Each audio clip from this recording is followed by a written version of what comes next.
Bien, je vous remercie d'abord d'être resté jusqu'au bout. Donc, vous êtes certainement très fatigué parce que nous avons eu des communications de très haute qualité et des débats absolument passionnants. Je suis aussi fatigué, donc je tâcherai d'être relativement bref. Je dois dire aussi qu'il ne s'agit absolument pas de faire une synthèse de nos travaux, parce que de toute façon, nous n'avons vu que des aspects partiels qui s'accumulent, qui donnent certaines images des choses, mais il est évidemment bien trop tôt pour faire une synthèse. Mais en revanche, je vais vous livrer quelques réflexions qui touchent autour du sujet, qui ont été en tout cas pour le minimum réveillées dans les différents débats que nous avons eus depuis ce matin.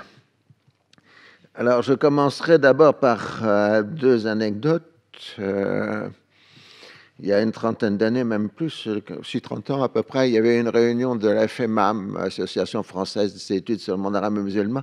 C'était un réunion de Lyon et on avait pris Maxime Rodinson comme discutant. Et donc, on a vu pendant 3 jours Maxime Rodasson passer d'atelier à atelier, de réunion avec un carnet de notes. Il noircissait des pages et des pages et des pages. Et puis, on attendait la reddition de ses réflexions après un tel travail. Il a dit, vous savez, les Arabes, ce sont des êtres humains.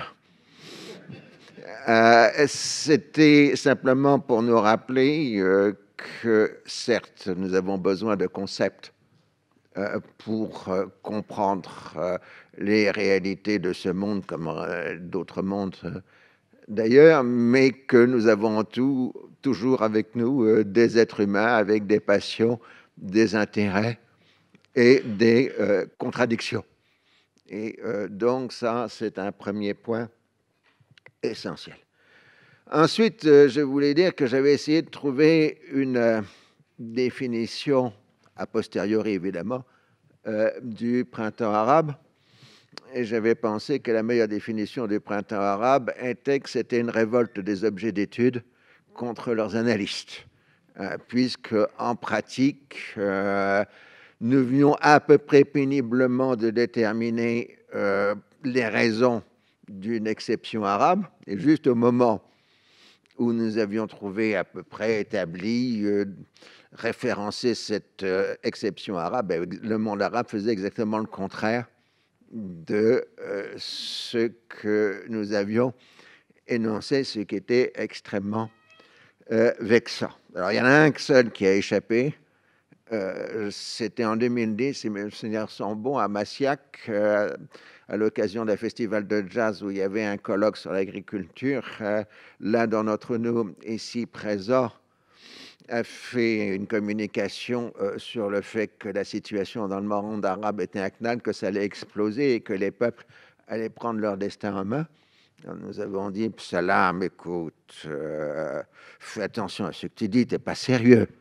Et évidemment, nous avons tous tort, et c'est Salam Kawakibi présent ici, qui avait raison. Alors c'est vrai, on peut avoir des instruments de prévision, par exemple, pour savoir si un pays va exploser, il suffit de regarder où François Burga est passé. Successivement le Yémen et la Syrie, et la Libye, et absolument à chaque fois, l'effondrement suit à peu d'années. Mais bon, ce n'est pas une méthode très scientifique, malgré tout, de déterminer cela. Donc, je crois que la première chose à retenir, c'est un peu cette insoumission des objets d'étude qui fait que nous sommes toujours plus ou moins en panne de théorie pour essayer de les comprendre. Alors, Lolovois a la gentillesse de nous renvoyer aux historiens qui, eux, voilà. Mais enfin, bon, moi, j'ai ma définition de l'histoire. L'histoire, c'est la prédiction du passé. C'est-à-dire, il se passe quelque chose qu'on n'a absolument pas prévu, mais une fois que ça s'est passé, on retrouve les origines, éventuellement les causes. Donc, le printemps arabe, on ne l'a pas vu arriver, mais une fois qu'il a eu lieu, on a retrouvé tous les antécédents, tous les signes prémonitoires et ainsi de suite. Donc, l'histoire est utile en tant que prédiction du passé. En prédiction du futur, c'est un peu plus difficile. Alors, on a utilisé, moi-même le premier aussi, enfin, je ne suis pas le premier à avoir utilisé, mais moi aussi, j'ai largement utilisé en 2011, le modèle 1848, parce qu'en effet, il y avait un certain nombre d'analogies entre ce qui s'est passé en Europe en 1848 et ce qui s'est passé après. Alors, en particulier, il y a une typologie de 1848 qui est importante, c'est que dans le premier moment de la révolte ou de la révolution, il y a ce qu'on appelle l'illusion lyrique. Il y a quelque chose qui fait que les acteurs surmontent leur peur, et surmontant leur peur, ils s'opposent au pouvoir, et en même temps, ils sont pris d'un élan ou quelque chose comme à peu près tout est possible. Et il ne peut pas y avoir de révolution s'il n'y a pas ce mouvement des esprits, cette révolte, s'il n'y a pas ce mouvement des esprits qui est l'illusion lyrique. Ensuite, sans reprendre la typologie de Péguy sur l'affaire Dreyfus, il y a la mystique et la politique. Vous entrez dans l'action politique par mystique, pour un projet, pour des valeurs, pour quelque chose qui est quelque part plus grand que vous. Mais toute mystique se dégrade en politique. C'est-à-dire, il y a des calculs, il y a des intérêts, il y a des marchandages, et ainsi de suite. Et, donc, Péguy opposait les Dreyfusards qui agissaient par mystique, et les gouvernements Waldeck-Rousseau et Combes, qui, eux, étaient dans le politique, l'utilisation de l'affaire Dreyfus par le Parti radical socialiste pour un certain nombre d'objectifs qui sont en effet dans la continuité des Dreyfusards, mais qui ne sont plus que de la politique et non plus de la mystique. En tout cas, dans tous ces mouvements et dans toutes les discussions qu'on a eues, il y a quelque chose d'élémentaire qui se produit dans tous ces mouvements, c'est la division du monde entre eux et nous. Il y a un nous d'un côté et un eux d'autre. Et ce eux, on cherche à l'exclure, à l'éliminer, bon, si possible pacifiquement. Mais en tout cas, pour que ce genre de choses se produisent, il faut du eux et du nous. Donc ça, ce modèle 48 est en effet tout à fait utile, à condition de se rappeler qu'il y a deux formes de révolution. Il y a la révolution qui se prend comme propre finalité, c'est-à-dire transformer le monde, fabriquer un monde nouveau et surtout un homme nouveau. C'est la Révolution française qui fabrique un homme nouveau, c'est la régénération, comme disent les révolutionnaires français. C'est 1917 qui crée un homme nouveau. Et puis, et donc, si vous créez un homme nouveau, la révolution devient sa propre finalité, au sens où tous ceux qui s'opposent à la révolution doivent être éliminés. Ils ne sont pas illégitimes. La contre-révolution est par nature illégitime. Et ensuite, on arrive au fait qu'à chaque étape du mouvement révolutionnaire, les adversaires qui ont participé à la révolution sont devenus à leur tour des contre-révolutionnaires et éliminés. Quand on parle de la contre-révolution en France, il faut bien comprendre qu'à un moment, à Thermidor, Robespierre est considéré comme un contre-révolutionnaire, parce que la même arme de la contre-révolution, elle est utilisée à son tour contre lui. Et puis, il y a la révolution qui n'est qu'un moyen.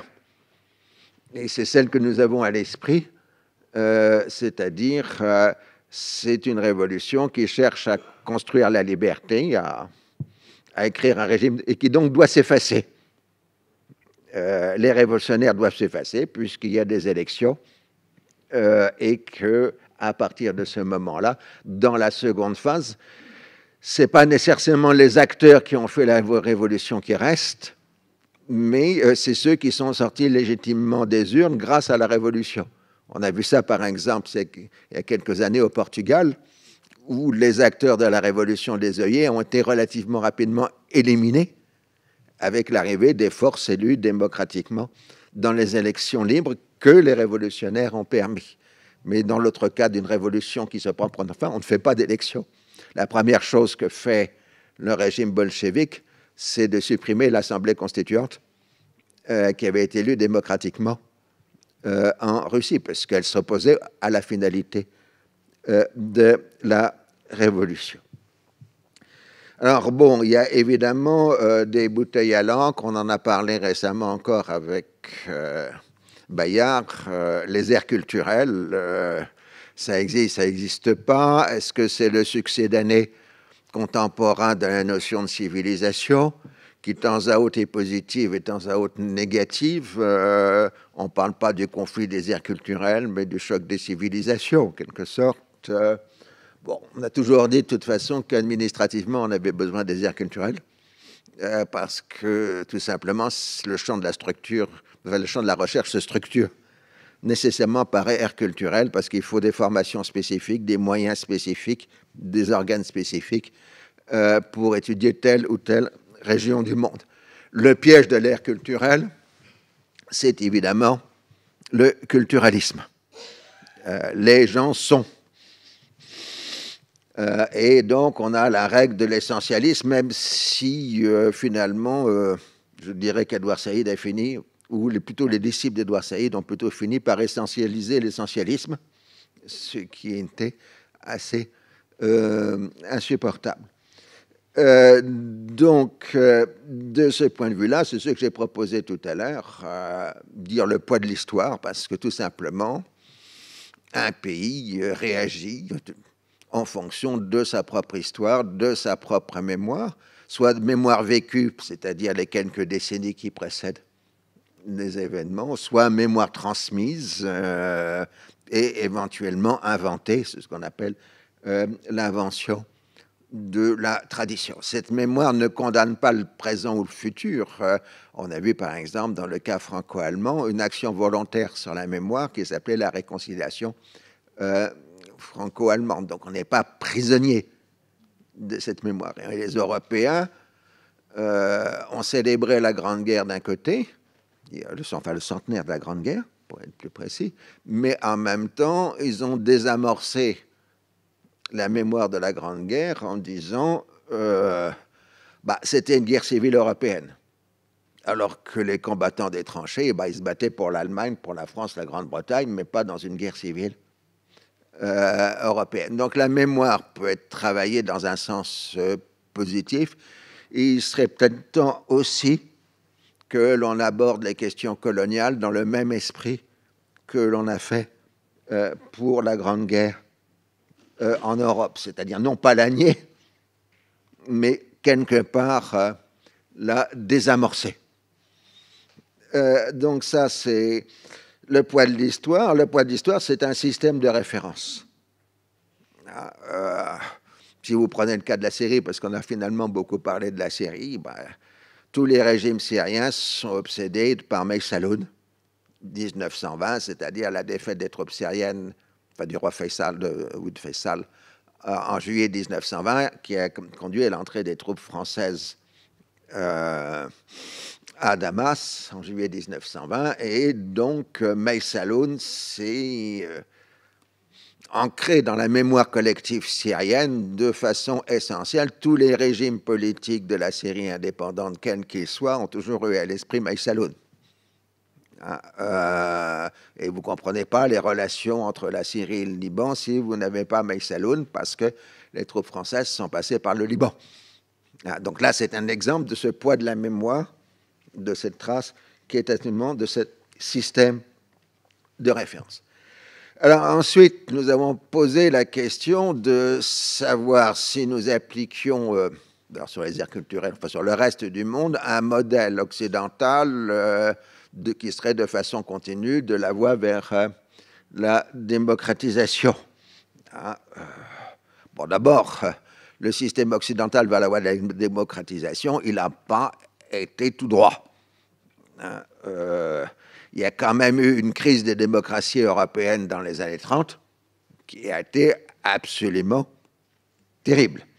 Et il n'y a donc pas eu un progrès continu de la démocratie en Europe. Il y a un moment qui a failli être mortel pour la démocratie, qu'on appelle les années noires ou d'autres façons. Ce que nous pensons aujourd'hui comme étant le modèle démocratique, c'est la reconstruction démocratique de l'Europe après 1945, avec non seulement une réflexion politique sur la démocratie, mais aussi des pratiques d'organisation, etc., ceci dans le cadre de la guerre froide. Et c'est ce modèle de la démocratie reconstruite d'après 1945 qui est en jeu dans les débats du XXIe siècle, et pas une démocratie qui serait partie de la Révolution française ou de la Révolution américaine ou de Locke ou de la glorieuse Révolution de 1688, selon les référents historiques. D'où le second point qui était ce que j'appellerais le mouvement tocquevillien et qui est là un nature des problèmes. Quand Tocqueville s'interroge sur la démocratie en Amérique, démocratie, ce n'est pas le libéralisme, c'est le mouvement vers l'égalité. Et d'ailleurs, toute l'interrogation de Tocqueville, c'était de savoir si la démocratie, c'est-à-dire l'égalité, est compatible avec la liberté. Et c'était donc ça son analyse. Et cette question de l'égalisation des conditions est l'un des moteurs de la démocratie pris dans sa longue durée. La Déclaration des droits de l'homme, c'est d'abord la fin des statuts. Les hommes naissent libres et égaux en droit. Donc il n'y a pas d'aristocrate ou de non-aristocrate, il n'y a pas de tiers-état, etc. Les gens sont égaux en droit. Ça ne veut pas dire en propriété, en bien, en culture. Mais en droit, ils sont égaux. Donc c'est la suppression des statuts. Ensuite, évidemment, c'est toutes les discussions que nous avons jusqu'à aujourd'hui, pensez à Piketty et les autres, dans la critique du néolibéralisme. S'il y a l'égalisation des statuts, est-ce qu'il y a égalisation des revenus et des patrimoines? Et donc, c'est toutes les discussions que l'on porte sur l'inégalité des patrimoines dans les sociétés occidentales et dans le reste des sociétés. Mais c'est aussi, ces dernières décennies, l'égalité de genre. C'est-à-dire que nécessairement le mouvement de la démocratie, par sa continuité, est passé des statuts et des revenus au genre. Égalité des hommes et des femmes, ensuite égalité des sexualités, en tout cas de certaines des sexualités, donc mariage pour tous, transgenre, sexualité binaire, etc. Donc le mouvement de la démocratie, s'il est pris dans ce sens-là, c'est ce mouvement d'égalité ou d'égalisation.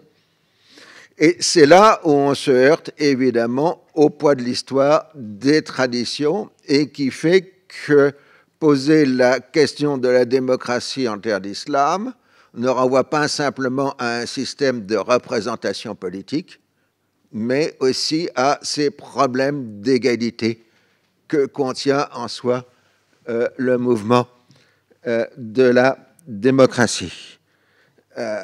D'abord, première chose, peut-on penser une démocratie en terre d'islam qui serait fondée sur le premier amendement de la Constitution des États-Unis, c'est-à-dire la liberté de ne pas pratiquer, enfin, de se proclamer comme athée, de dire que la religion est une imposture, et ainsi de suite. C'est la démocratie des premiers amendements. Ça, évidemment, elle n'est pas possible tant qu'il y aura des forces politiques puissantes qui ont le soutien de mon ami François Burga et qui, donc, pour eux, ce serait le drapeau rouge dressé devant eux, etc. C'est donc ce premier problème. Le second problème, c'est que dans les aires culturelles ou les civilisations, ce que vous voulez, il y a ce côté extrêmement pénible de l'Occident, du monde occidental, qui est la production des normes. L'Europe ou le monde, enfin l'Amérique du Nord ne domine plus le monde, il y a la Chine qui monte, il y a l'Inde, etc. Mais dans la production des normes, c'est les Occidentaux qui continuent à les produire. Et donc, les Occidentaux ont produit la norme du mariage monogamique, etc. Le reste du monde à peu près adopté. À ce moment-là, les Occidentaux ont commencé à passer au mariage partagé, enfin aux familles décomposées ou recomposées, etc. Une fois que les gens y arrivent, à ce moment-là, les Occidentaux font le mariage pour tous. Enfin bon, on impose au reste du monde nos propres mutations. Non, la France ne va pas envoyer un cuirassé, d'abord elle en a plus, pour imposer à tel ou tel pays de mariage pour tous.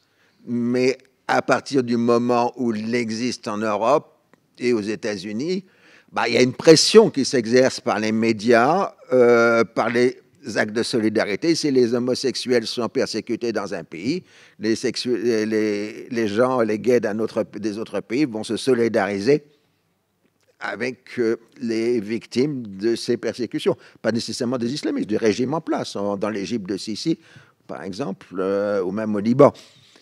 Donc, cette production des normes, qui est dans le mouvement de la démocratie, est en même temps une pression insupportable sur beaucoup de ces sociétés.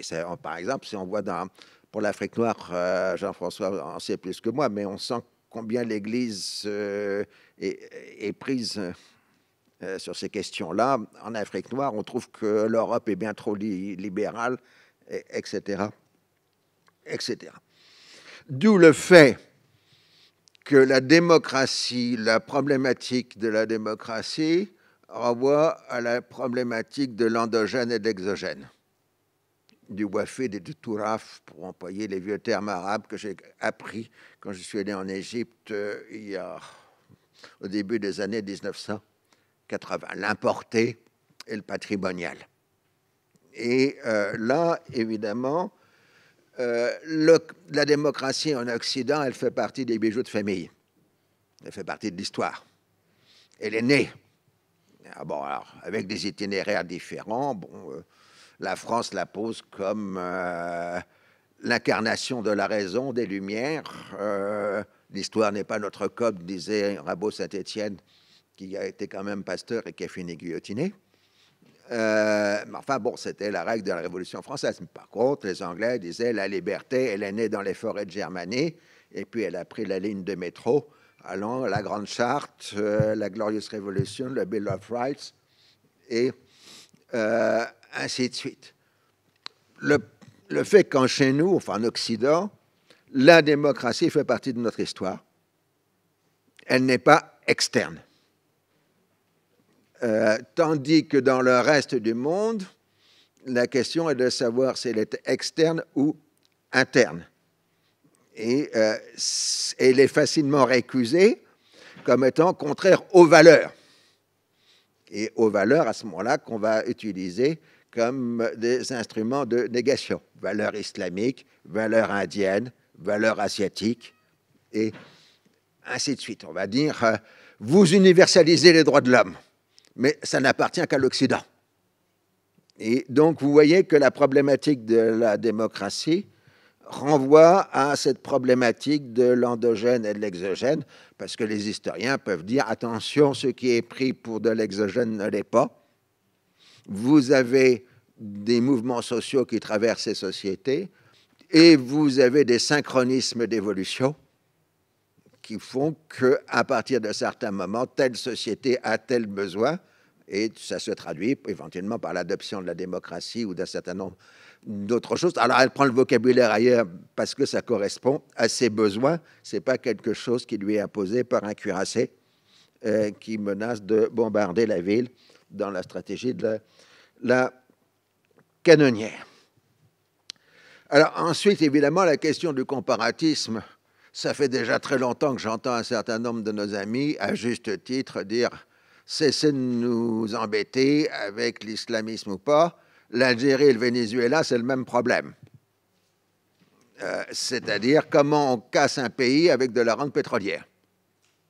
Alors simplement, d'un côté, ça donne éventuellement les mouvements islamistes quand la rente pétrolière s'effondre, de l'autre côté, ça vous donne Chavez.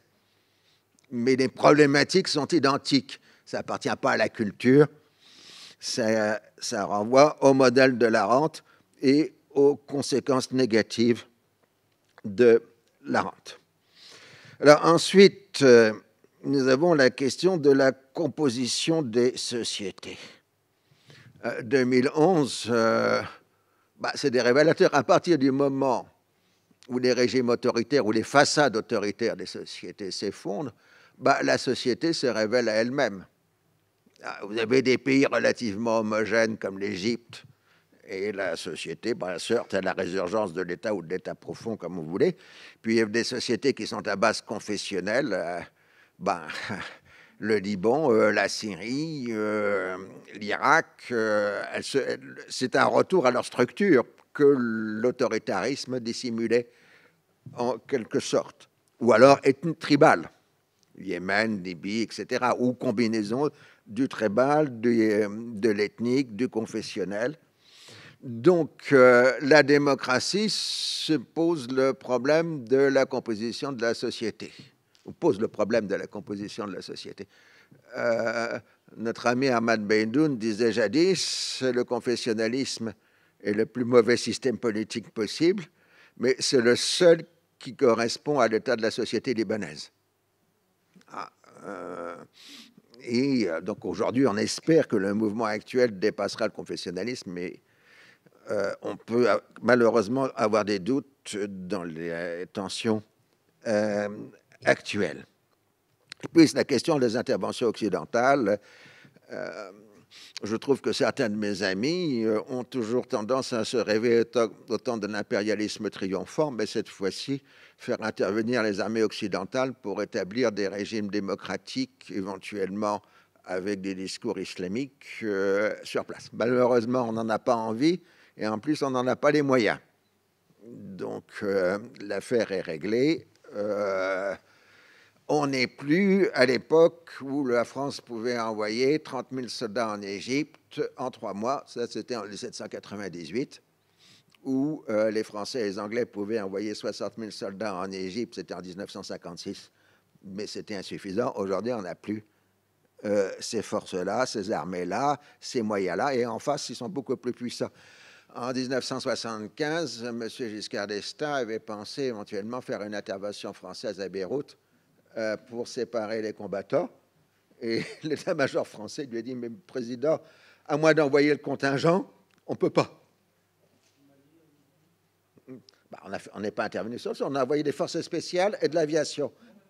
Non, mais justement, on n'a pas la possibilité d'occuper le terrain. C'est cela. Donc la question des interventions occidentales est aussi pénalisée par le fait que nous avons un héritage colonial.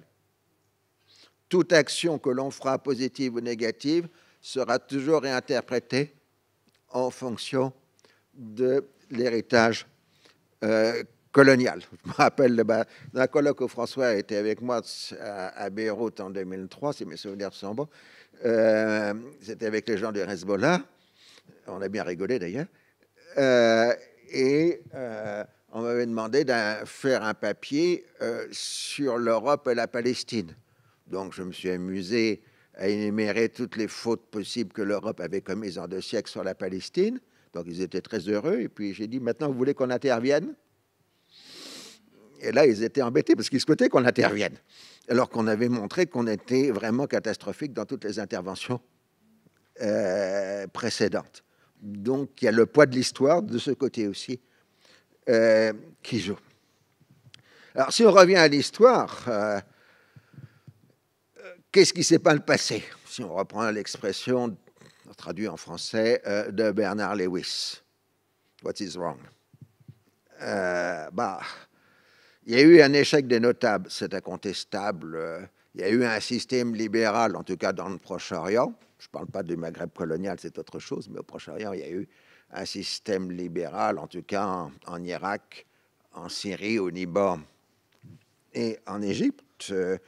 C'était loin d'être parfait, reconnaissons-le, c'était un système de pouvoir de notables, mais après tout, le libéralisme et la démocratie en Europe s'est fait d'abord par les notables au XIXe siècle. Le passage au mouvement de masse, c'est la fin du XIXe siècle. Le libéralisme de la plus grande partie du XIXe siècle, ce sont des notables.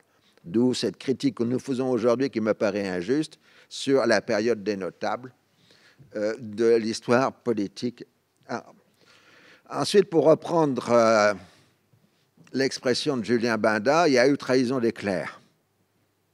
C'est-à-dire que les intellectuels pris par la passion anti-impérialiste ont soutenu la création de régimes militaires et autoritaires parce qu'ils luttaient pour la libération de la nation, ce qu'ils ont fait d'ailleurs, et ils ont finalement construit un système sécuritaire fondé sur la coopération des services de sécurité et de l'armée. Et les intellectuels, massivement, ont soutenu cela.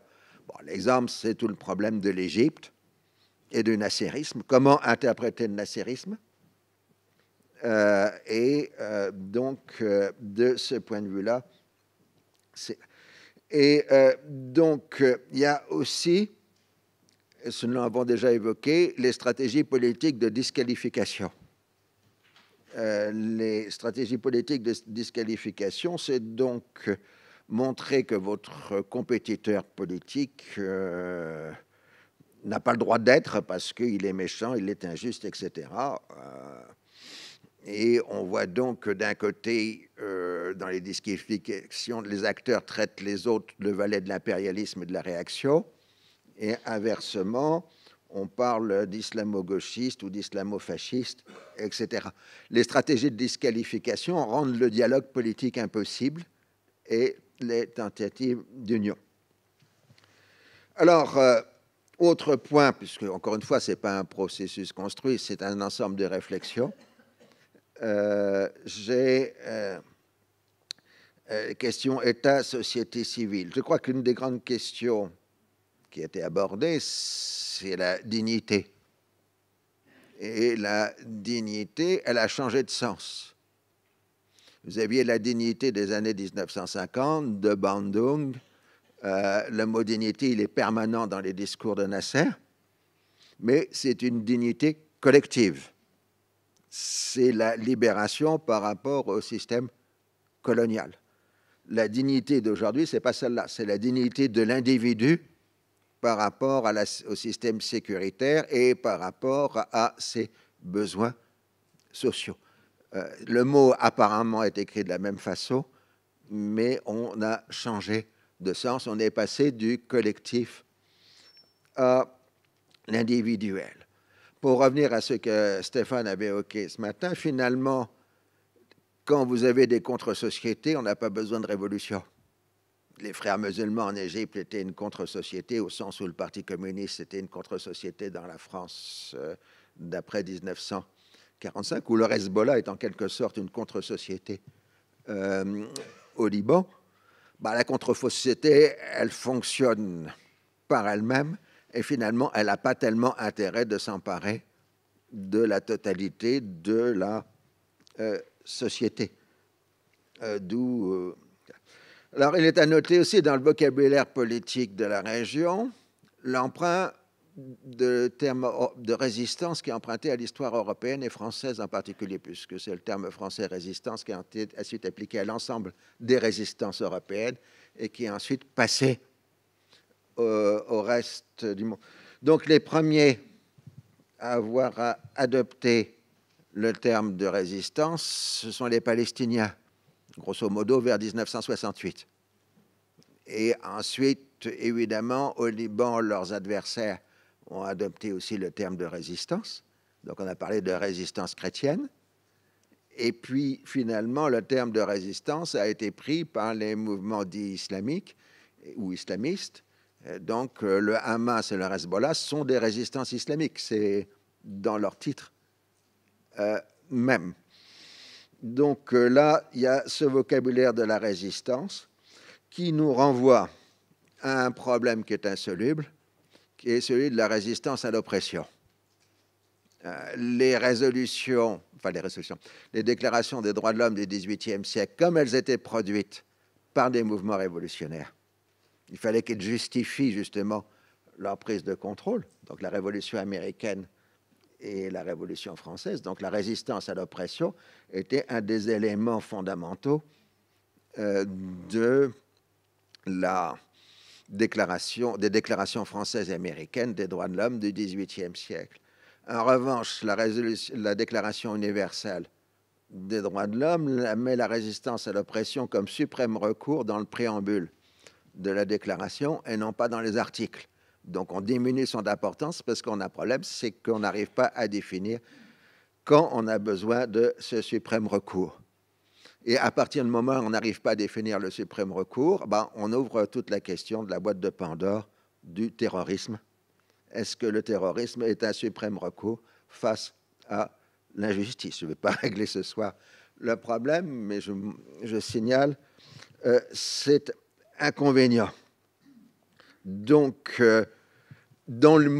toutes les sociétés traditionnelles étaient des sociétés de justice.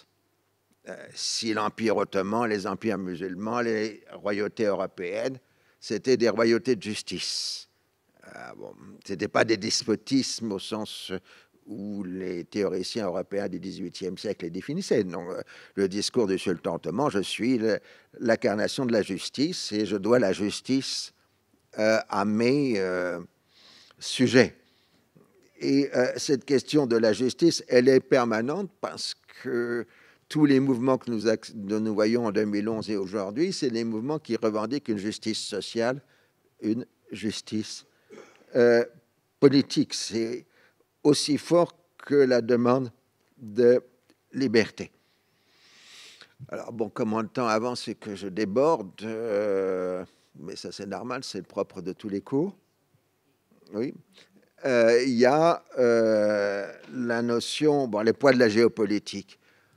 On a dit à juste titre, enfin, c'est une sorte, la guerre froide se poursuit. Disons plus exactement que les régions du monde arabe, surtout le Machrek, pas vraiment le Maghreb, sont des régions dans lesquelles le jeu d'opposition des puissances se déroule depuis la fin du XVIIIe siècle. La guerre froide n'en était qu'un épisode. Il y en a eu avant, il y en a après. Et évidemment, ceci change totalement les choses.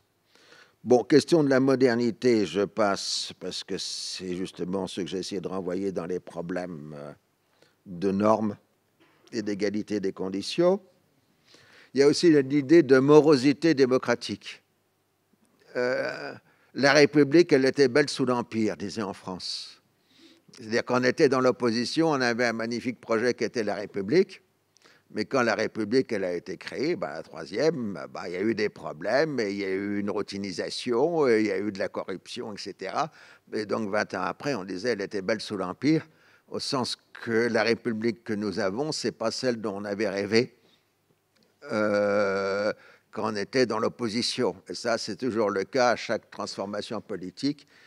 Quand on passe du mystique au politique, on a la nostalgie du mystique et puis on a la réalité du politique. Et curieusement, la démocratie rend morose plutôt qu'autre chose, ce qui est d'ailleurs un des problèmes d'aujourd'hui dans nos propres sociétés.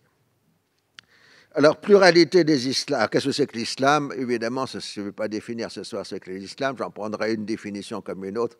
L'islam, c'est ce qu'en font les musulmans. Et donc, de ce fait, comme il y a beaucoup de musulmans, il y a beaucoup de variétés d'islam.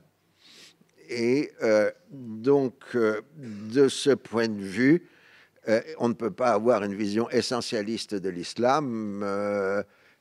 Il est dans l'histoire, il est dans le social, et il change en permanence, comme toutes les autres religions changent en permanence. Alors, pour revenir, et pour finir quand même, les mouvements qui nous intéressent et dont on a discuté, ce sont malgré tout des mouvements par le bas. On a justement marqué l'absence de leader.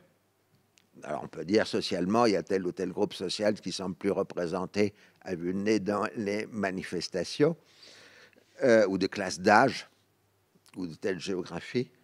Mais c'est ça.